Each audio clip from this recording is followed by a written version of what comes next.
Terrence T.A. Dixon, claims Cartagena, quote, had coercive labor exploitation, financial fraud, manipulation, violent intimidation, and psychological coercion, end quote. Hard to say which is more off the hook, a Diddy party or a Diddy after. I feel sad for her. God bless Remy Ma. I feel sad for her because she, we really loved her. She left the terror squad, and my God, have we been on fire ever since. Where the truth is spoken more loudly, and the streets speak loudly, and the block is actually humming today. Check this out, then. When Cuban Link called Fat Joe Fruity back, he once made fun of him, but people dismissed it as a petty rap feud at the time. No one really took it seriously. However, after Remy Ma, who has been riding with Joe for years, said a few words that support Cuban, everything completely changed. Joe now has an anxious expression, very anxious. The long-standing conflict between Cuban, Joe, and Remy creeping up again as if it had never left. This time, it's more than just rumors. In the mix is a new lawsuit, and in a way no one anticipated. Joe's name is becoming entangled in it. People are giving him the side eye for what he has done. The announcement of a significant lawsuit rekindled all of this, one that took everyone by surprise. Terrence Dixon, a.k.a. Joe's former hype man, filed it. The allegations in this lawsuit are outrageous, and although Joe is not named as the culprit, his name nevertheless ended up falling victim to the storm. The New York media jumped on the lawsuit as soon as it was made public. The tale quickly went viral on social media, and headlines began to appear everywhere. In an attempt to piece everything together, people began removing previous interviews, videos, and even lyrics. The most disturbing aspect was that the tale was presented live on a local news station during their midday show, and everyone tuned in as if it were the last scene of a drama series. This is what they reported at noon that day. New at noon, rapper Fat Joe is being accused of in a $20 million lawsuit. The rapper's real name is Joseph Cartagena. The man described as his hype man, Terrence T.A. Dixon, claims Cartagena, quote, had coercive labor exploitation, financial fraud, manipulation, violent intimidation, and psychological coercion. If you thought Cuban calling Joe Fruity was simply traditional beef language, wait until you hear what Ta revealed. It's deeper than anyone expected. So let's break it down. Terrence Dixon, who goes by the stage name Ta, is more than just a man trying to make a name for himself. He was Fat Joe's hype man for 16 years. That's a lot of time to be on the sidelines, keeping loyal, entertaining crowds, and helping with concert management. But all of a sudden, he is turning the story around. According to Ta, the 16 years were marked by manipulation, secrecy, and control techniques. He says he was used, treated disrespectfully, and then cut off as if he didn't exist. In addition to the lawsuit he recently submitted, it extends beyond questionable contracts or inadequate royalties. It delves into personal, behind-the-scenes information that paints a very different picture of Joe. Ta claims that over the years he was put in awkward situations. According to him, there were moments when he felt pressured to perform tasks unrelated to music, which upset and embarrassed him. He also says he witnessed Joe mistreat people behind closed doors and put them in danger, all of which were caught on tape. Regarding the other parties, serious charges against young ladies were included in the case's original draft. However, in order to keep this discussion safe and fair, we aren't going into those specific assertions. What we can say is this: Ta claims that Joe overreached himself, became overconfident in his position of power, and Ted was behaving as though he was above the rules. He even claims that Joe supported and cared for other individuals in ways that were unexpected considering how much younger they were. There were trips, expensive gifts, paid lodging, and rumors that one of these women was the reason Joe was thinking about divorcing. According to Ta, he has personally witnessed everything. Currently, he is arranging everything on the table, but it doesn't stop there. TA claims that Joe hurt him both personally and financially. After all those years of working together, Ta claims Joe let him down. He says he was cut off from back-end finances, omitted from composition credits, and refused royalties that were rightfully his. He also asserts that Joe forced him to make specific situations following performances, things that were more personal preparations and business-related. He claimed that it happened frequently and regularly under the assumption that it was a typical part of life. But for Ta, it went too far. Things start to go insane at this point. According to Ta, Joe even made himself known with his own songs. He asserted that the accusations presented in the case closely mirrored some of the lyrics to one of Joe's older songs, She's My Mama. Listeners have been coming back to the song ever since the court case was made public, and the comments section has been booming to find out if Joe was quietly exposing himself all along. Every comment is being scrutinized. It was much more than just being a devoted hype guy, Ta said.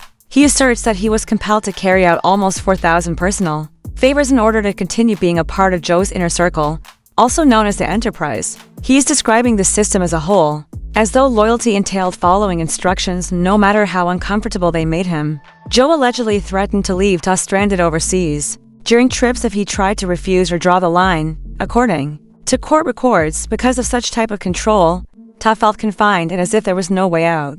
The court document even starts with a caution that what readers are about to read may be unpleasant due to the severity of the claims. Things get considerably more difficult at this point. There is a history of hostility between the lawyers for both parties, and turning this into something is what it is. Not just a musician versus a hype man. Tyrone Blackburn, the lawyer presently assisting Ta, might be someone you know. He is the same attorney who filed a well-known lawsuit against Diddy earlier this year, which explains why. He was also involved in the legal proceedings that led to the federal raids in Los Angeles and Miami, so this isn't your typical small-town attorney. Tyrone has a highly important name. The unrest is exacerbated by Tyrone's open criticism of Joe Tacopina, Joe's lawyer, on Instagram. He spoke directly to him, illustrating the nuanced nature of this dispute, some legal, some emotional, and from the outside, it's starting to seem like this case is actually a minor detail in a much larger play that's going on in the background. Given Tyrone's support for Ta, this is what many are thinking isn't about looking for quick cash or influence. It seems to be more of a targeted legal attack on a few powerful, frequently unaffected industry people. And when you take into account the parties and the accusations made, it's clear that this matter is disturbing several well-known people. However, Joe's legal team is not putting up with this from the start. His lawyer, Joe Tacopina, has accused him of being dishonest. He claims that the lawsuit is merely retaliation. Joe assaulted Ta with legal documents first, and Ta clapped back. Yes, you read correctly. In actuality, Joe brought a lawsuit before Ta. In April, his case was filed.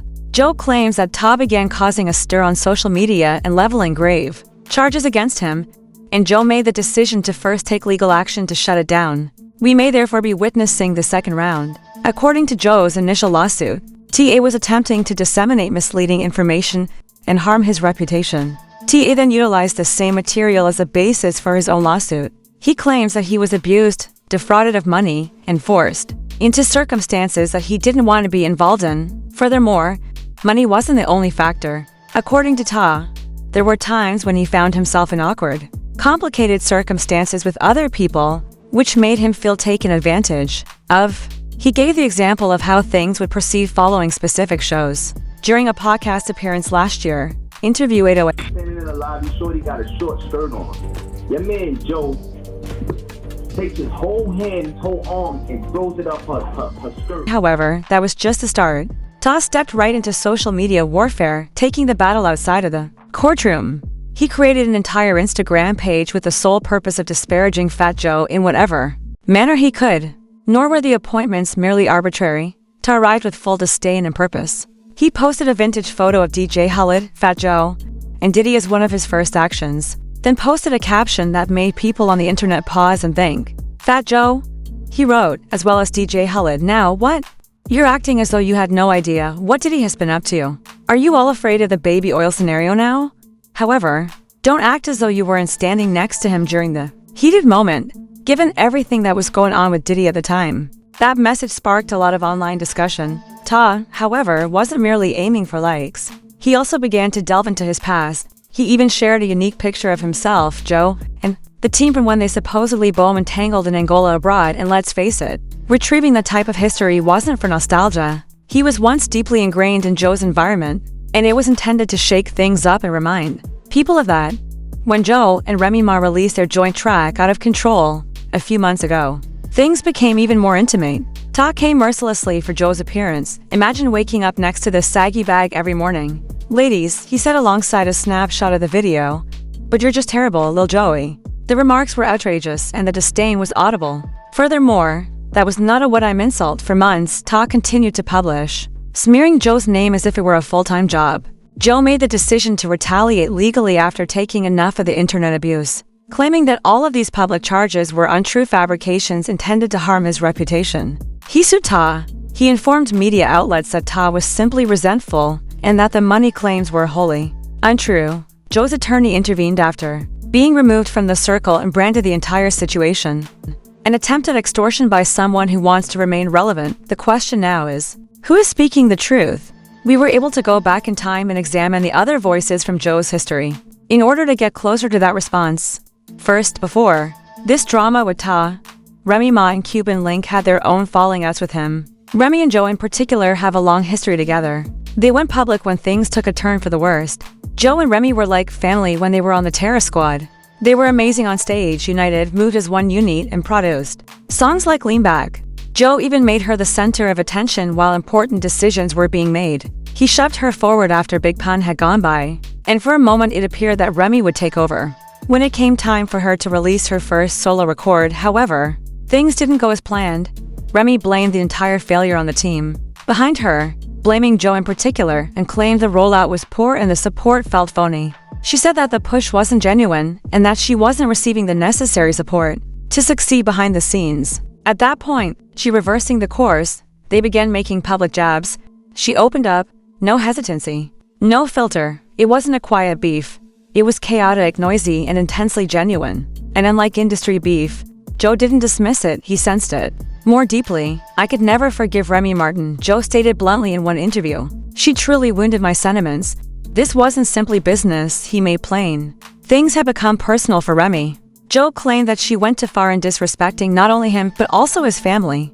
Joe later reflected on the fallout and expressed his gratitude that she had departed in an old Smack TV interview. According to him, ever since she was gone, it was nothing but success for us. He gave the impression that severing his relationship with her was the wisest course of action. I feel sad for her. God bless Remy Ma. I feel sad for her because she, we really loved her.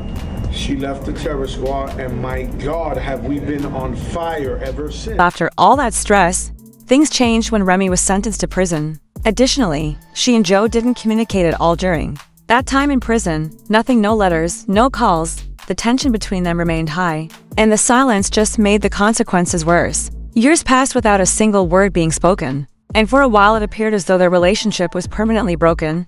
Then, however, everything went wrong. Something changed when Remy got home. The gap between them began to narrow. Quickly, they sat down, discussed all the problems, and had a genuine one-on-one, no filters, no cameras, simply unadulterated truthfulness, and the tension subsided after that conversation. They fell all the way up in an instant. Suddenly, everyone saw them standing together once more as if nothing had ever happened. However, most individuals are unaware that the reunion was not spontaneous. It was she who actually initiated contact a few months before Remy's release. She wanted to end the feud, so she contacted Joe from inside. Everything that followed was made possible by that phone call. Later, in a joint interview, Remy gave a detailed explanation, and she told Joe precisely this. Like, listen, this can't go on. It was about a year or so and some change before I came home, and we talked. What, then, actually changed between Joe and Remy? Remy was honest in that joint interview. She said that she used to move erratically. She said that she was impetuous, young, and ill-equipped to manage the commercial side of things. She gave in to her pride and resentment. He agreed, to Joe. Over time, they both developed and grew. They made the decision to forgive each other, put the past behind you, and proceed as an adult would. They were able to get back on course in this way. Don't get it wrong, though. The fact that Joe and Remy have reconciled does not imply that everyone is happy. The beef at Cuban Link is still fresh, uncooked, and far from being crushed. Joe and Cuban's tension never went away, and it's now erupting once more with a fresh surge of vigor. Let's go back a long way. For years, Cuban Link has been criticizing Fat Joe.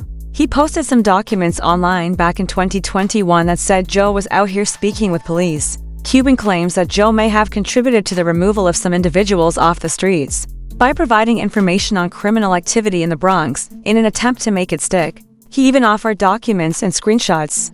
Here's the twist. Though there was never any formal confirmation of anything, the assertions were not confirmed by any court. No one validated the documents. Joe fat-clapped back, dismissed it as foolishness, and laughed it off. As a result, everything kind of faded out. Now fast forward to the end of 2024, Cuban reversed the situation and returned with yet another serious charge. This time, he claimed that Joe's past treatment of members of particular communities was dubious. Cuban asserted that he was finally prepared to discuss the stories that individuals in the industry had been keeping for years. He described incidents that he claims to have personally seen, in which Joe allegedly said offensive things or behaved in a way that aroused grave suspicions. To be clear, those allegations contain nothing illegal. But there was a lot of tension. This wasn't only about emotions. It was personal, based on years of silence, bitterness, and betrayal. Fundamentally, Cubans have never forgotten how he claims Joe obstructed his career. Cuban has often recounted how Joe reportedly exploited his power to deny him chances, slow down his income, and keep him out of the public eye. He claimed that Joe was always a gatekeeper and never gave him a fair chance. That's why Cuban didn't waste any time when the lawsuit against Joe was reported by TMZ. Just 3 days earlier, he tossed more gas on the fire after jumping online. He stated it bluntly in a reaction that he uploaded. Next up is Fat Joe. They're gonna diddy you. They're gonna diddy Joe. Watch. And they got enough evidence to do it. They're gonna do the diddy on them. The FBI already diddy them. Cuban Link returned with a vengeance, claiming that the feds had already been observing. Furthermore, this isn't simply a crazy internet rumor. He asserts that everything is supported by actual documents, videos, and papers. Cuban claims that Fat Joe brought all of this attention on himself, which is the most outrageous part. He's telling people that Joe cannot blame anyone else if even half of what is emerging is indeed true. It's a self-made mess. Cuban claims that the indications were present from the beginning, and now the history is catching up. He's not simply making things up either. In fact, Cuban is supporting some of his claims. He claims that he witnessed a lot of the events. In the past, they traveled together, conducted business together, spent years within the same music machine, and were in the same circles. Cuban now claims that he wants to hear his entire perspective without any biases because he thinks there may be some genuine truth hidden there. But Cuban is enraged by more than just that. He was tremendously motivated after learning that Joe had sued Ta. Cuban was incredulous. That was the ultimate betrayal in his opinion. He brought up the fact that Ta composed music for Joe for free and demonstrated unwavering devotion for years. Joe is now repaying the favor by threatening legal action and setting up court dates. The whole situation has taken a dark turn, Cuban stated bluntly. Furthermore, it now seems to be resembling other well-known cases that have recently gone viral. He claims that people are beginning to make connections and that it feels like history is being repeated. And it wasn't a coincidence when he brought up Diddy. Cuban is aware that people are paying attention, and it wasn't a casual comparison. He said that since Joe and Diddy used to party hard, it shouldn't come as a surprise. The industry has known it for years. Additionally, Joe has recounted how wild those gatherings used to get. Joe publicly joked about how crazy things would go at those occasions in a 2005 MTV ad promo. He characterized them as having huge names, loud music, exaggerated energy, and full-fledged movie scenes. Therefore, many people understood exactly what Cuban meant when he indicated that the entire situation was beginning to resemble something they had seen before. Hard to say which is more off the hook, a Diddy party or a Diddy after party. In Fat on Camera, Joe once chuckled that Diddy was a master of deceit when it came to outrageous party tricks. And let's face it, especially at this point, that's a bold statement. It probably sounded like a harmless joke back then. However, given everything that is going on in the industry right now, that line strikes a different chord. This is when the exciting part begins. When it comes to industry insiders, Joe has always been involved. Major label parties, all-access events, and VIP lounges. He witnessed everything. Additionally, there were other pictures of Joe grinning and beaming in the midst of those same high-powered rooms that are circulating. He employed to rave about how much fun the atmosphere was, unending excitement, renowned energy, and crazy nights. But now that some of those same names, including Diddy, are the subject of litigation and scandals, people are beginning to turn back. They're not just watching Diddy anymore. They're also keeping an eye on the others who are standing beside him. Joe was indeed one of those individuals. We're not implying that Joe did anything, but it's difficult to pretend you didn't feel the heat after spending so much time so close to the flame. Naturally, people begin to inquire when names begin to appear in legal headlines. Who was present? Who observed what? And who remained silent? You already know that 50 Cent wasn't going to remain silent. 50 noticed as soon as Fat Joe's name appeared in these fresh headlines. When Diddy's name is mentioned, he is always quick to criticize. You already know that 50 had something to say, or is at the very least waiting for the right opportunity to post now that Joe is involved. But this place has history. There was a legendary rap feud between 50 and Fat Joe long before all the litigation and turmoil. They couldn't stand one another in the early 2000s. Joe's success with Murder Inc. was the catalyst for the entire affair. Furthermore, 50 had already declared war on that camp. He was targeting everyone associated with the label, including Rule, Irv and Gotti. Joe was caught in the crossfire since he was cool with them before long. It became unsightly, diss tracks flew in all directions, interviews become battlefields of words, when both of them were on stage disparaging each other live on national television. During the 2005 VMA letters, fans took sides and the situation reached its zenith. Joe's slick remark didn't sit well with 50. The anxiety was palpable via the screen. It was evident between them for years. Back and forth music and subliminals in public with no possibility of there is peace in sight. Then the change was made. Now, the atmosphere has completely shifted. Joe and 50 changed their behavior from adversaries to nearly brotherly in 2024. The feud was totally crushed. Don't throw any more bars. No more pictures from social media. Simply show respect. To everyone's amazement, 50 showed love by showing up to the Game podcast, which is worth millions of dollars. He remarked about how cool he and Joe were now, how they reconciled behind closed doors, and how time aided in their personal development. Then 50 said it directly. So my whole beef with Fat Joe was really his loyalty. Later we become the best friends. 50 Cent made it clear. Looking back, the beef with Fat Joe was never really personal. It was about loyalty and who was standing next to whom during that explosive Murder Inc. era. 50 said once the smoke cleared in the years past, he started to actually respect how Joe stood his ground. He even called Joe loyal to a fault, which says a lot coming from someone who used to diss him in every bar. And Joe, he returned that same energy. He told folks that, looking back, the feud wasn't all bad. He said it pushed him to stand tall, sharpen his spin, and ultimately helped him earn his spot as one of New York's solid voices in the rap game. That kind of rivalry had weight back then, and it left a stamp on both of their legacies.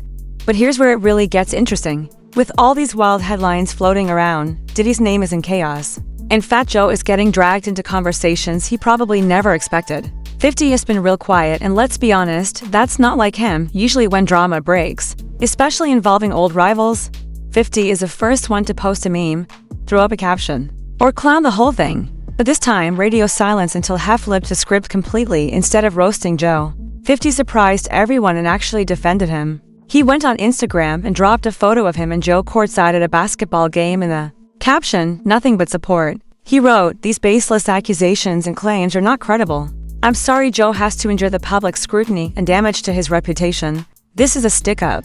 Joe even slid into the comments with a simple 100 emoji, letting people know the love was mutual for now. But here's the thing, when it comes to 50, nothing is ever simple. The internet's watching closely. People are side-eyeing the whole situation. It feels a little too chill for a guy who built a brand off trolling his rivals. And fans aren't the only ones noticing it. Comments started flooding in, pointing out how odd the support is. Some even suggested that maybe there's a deeper reason behind the alliance. So now folks are asking, is this just grown men putting the past behind them? Or is there something else brewing? Did that old beef turn into a silent partnership to protect something bigger? Could 50 know more than he's letting on about what really went down at those industry parties everyone keeps talking about? Because when do former rivals start acting like brothers in the middle of a storm? You have to ask, what's the real story behind the scenes? What tea is being sipped when the cameras are off? Let us know what you think in the comments. Is this genuine respect or just a chess move? Don't forget to like, subscribe, and hit that notification bell so you never miss the latest scoop, and drop your thoughts below. We want to hear everything. I'll catch you in the next one. My stars and hushers.